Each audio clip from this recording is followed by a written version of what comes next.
bab 1, bab 2, dan bab 3.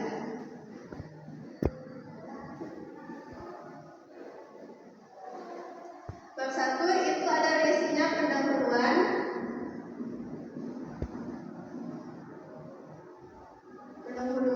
yang dimana itu isinya menjelaskan tentang mengapa kita membahas suatu masalah yang telah kita ambil, dan pertanyaan-pertanyaan seperti rumusan masalah serta tujuan dan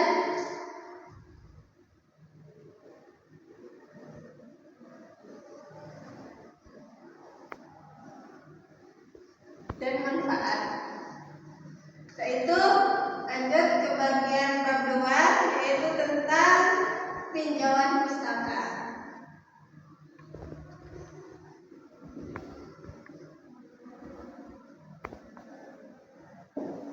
Nah, dalam tinjauan pustaka itu adalah isinya ada teori-teori dan penelitian terdahulu sebagai landasan kita berpikir kenapa kita mengambil suatu masalah yang telah kita tentukan di awal.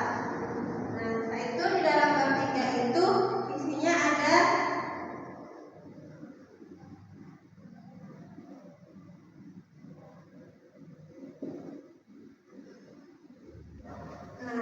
bab 3 itu menjelaskan tentang metodologi. Dari judulnya aja kita bisa tahu ya isinya semua cara-cara seperti cara mengambil data, dengan cara wawancara atau terjun langsung seperti observasi. Juga isinya ada pengambilan cara menganalisis data. Baik, kita lanjut dan penjelasan urutan penyusunan. Di sini ada 3 urutan. Yang pertama ada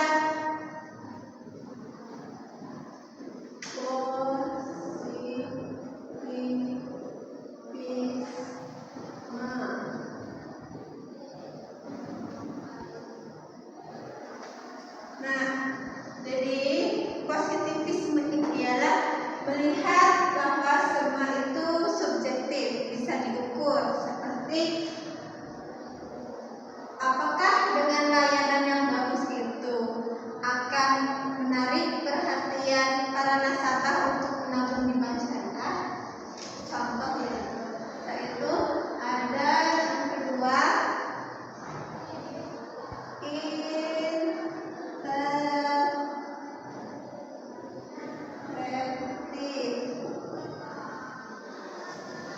interpretif itu tentang pendalaman tentang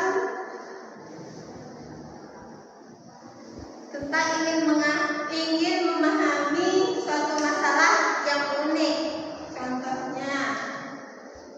Contohnya itu apa arti berkah dari menabung di bank syariah. Itu kan terdengar sangat unik dari kata kunci berkah. Setelah itu yang ketiga ada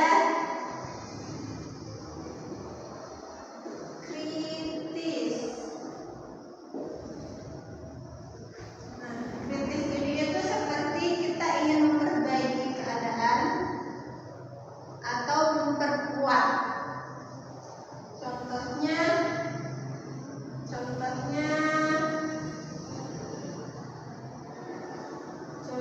bagi hasil yang ada di bank syariah.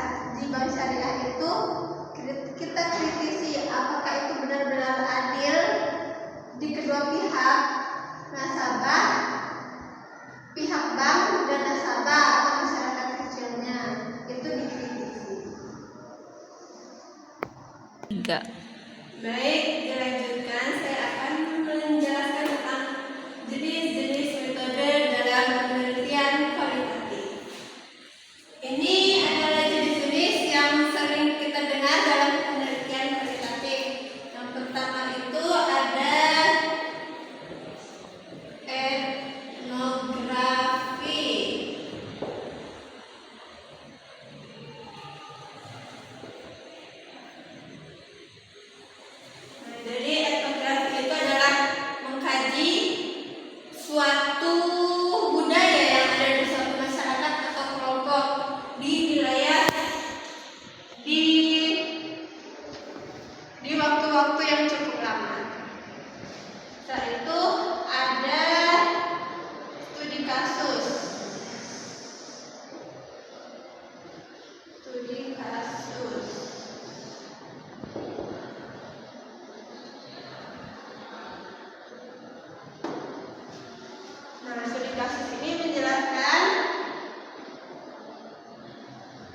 suatu masalah atau pendalaman masalah yang dimana kita itu harus diteliti secara mendalam. Biasanya itu dari individu,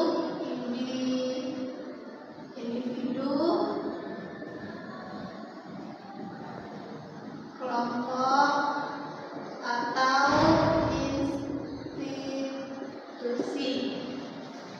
Itu yang ketiga ada fenomenologi.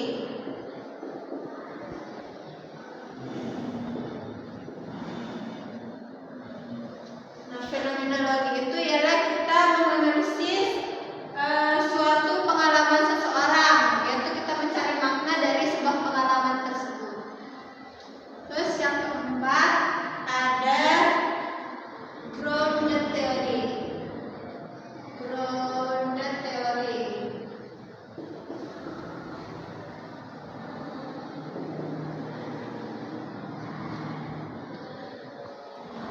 Nah, grounded theory ini kita mengumpulkan suatu data digunakan untuk membangun teori dari data yang langsung kita dapatkan di lapangan. Nah, grounded theory ini itu ada 3 macam. Ada memperkuat teori, ada memperkuat teori, yang kedua ada membantah teori, dan yang ketiga ada mengembangkan teori. Yaitu yang kelima ada naratif. Nah, naratif ini biasanya menganalisis cerita atau peristiwa yang terjadi di masa lalu yang akhirnya berdampak di masa kini. Baik, jadi saya sekarang menjelaskan tentang apa itu latar belakang penelitian. Nah, jadi latar belakang penelitian itu adalah poin yang sangat krusial di dalam sebuah penelitian kualitatif. Karena latar belakang itu adalah pembuka yang dimana kita harus menjelaskan kenapa sih kita mengangkat suatu masalah itu. Dan latar belakang itu harus relevan dengan apa yang sedang terjadi di masyarakat saat ini. Saat itu fungsi dari latar belakang yaitu untuk memahami dampak,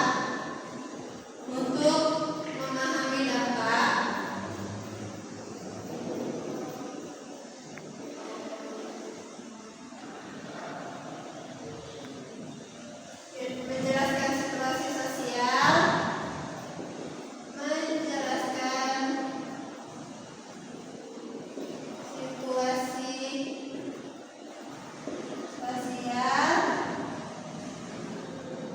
menemukan sebuah masalah,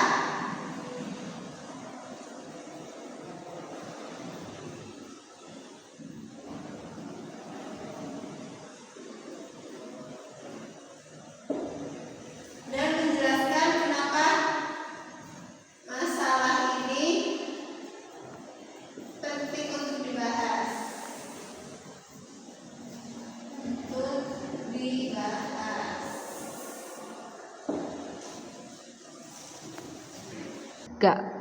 Baik, di sini saya akan melanjutkan penjelasan yaitu tentang jenis-jenis latar belakang. Nah, di sini sudah ada 4 jenis-jenis latar belakang. Yang pertama adalah teoritis. Nah, teoritis itu ialah kita mengambil dari teori-teori yang sudah ada. Jadi kita angkat untuk menjadi landasan di latar belakang kita. Itulah jenis teoritis. Kalau praktis itu berdasarkan kejadian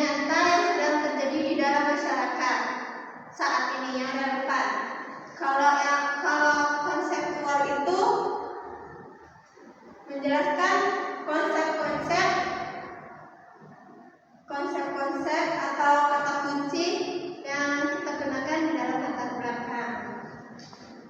Sedangkan kalau empiris itu berdasarkan peneliti sebelumnya, yang dimana maksud peneliti sebelumnya itu ada orang meneliti, tapi masih ada bagian yang belum dibahas, jadi kita meneliti bagian yang belum dibahas itu. Enggak. Baik, di sini saya akan menjelaskan apa sih rumusan masalah itu dan apa perbedaan kualitatif dan kuantitatif. Jadi rumusan masalah itu adalah deretan pertanyaan yang menunjukkan di dalam sebuah penelitian itu kita akan membahas apa. Yang biasanya itu identik dengan kata bagaimana dan apa. Dan juga diakhiri di akhir kalimat yaitu ada tanda tanya. Yaitu perbedaan kualitatif dan kuantitatif. Nah, perbedaan kualitatif itu ini biasanya dimulai dari sebuah fenomena. Jadi fenomena atau kejadian unik yang itu berupa kata-kata, cerita, yang dimana nanti akan diolah menjadi narasi. Sedangkan kuantitatif itu adalah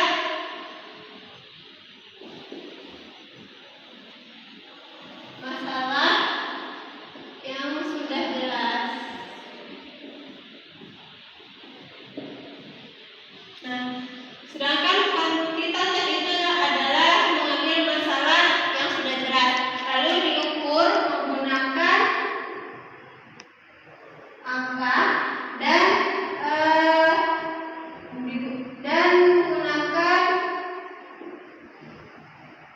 dan kemudian angka ini diuji menggunakan teori seperti teori statistik. Seperti inilah kira-kira gambaran ciri-ciri perbedaan kualitatif dan kuantitatif.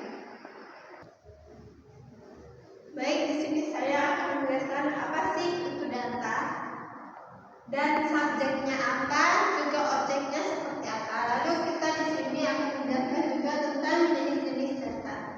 Jadi data kalau dalam metode penelitian kualitatif itu bukan berupa angka, tetapi biasanya itu berupa foto, kata-kata,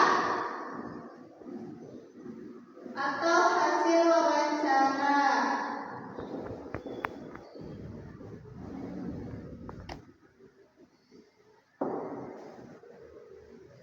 Yang tujuannya itu adanya data ini untuk kita bisa menggali lebih dalam lagi suatu masalah yang kita ambil untuk menjadi penelitian. Nah, apa sih subjek dan objek itu? Nah, subjek itu adalah pemberi informasi. Misalnya kita subjek itu biasanya siapa yang akan diwawancarai, itu adalah subjeknya. Kemudian apa sih itu objeknya? Objek itu adalah masalah atau fenomena apa yang sedang diteliti. Misalnya kan kita mengambil masalah kurangnya minat menabung di bank syariah. Nah, kan kita mengambil data itu berupa wawancara dan observasi. Jadi subjeknya itu adalah nasabah atau masyarakat sekitar.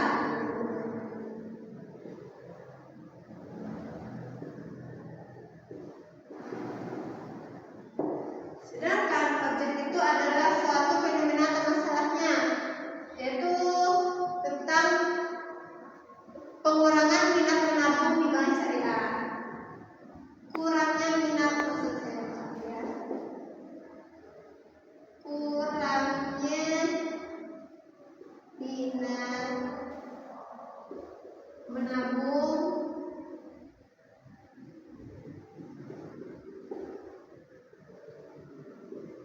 bidang syariah.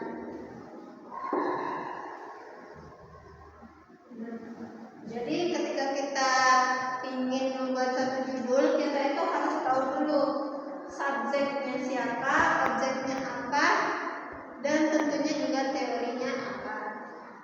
Oke, kita masuk dalam jenis-jenis data. Nah, di sini jenis-jenis data itu ada 5 macam. Yang pertama itu ada data verbal.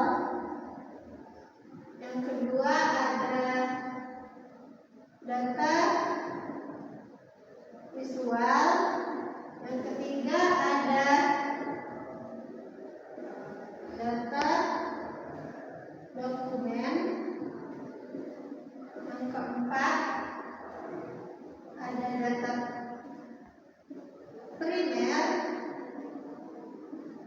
Dan yang terakhir ada data sekunder.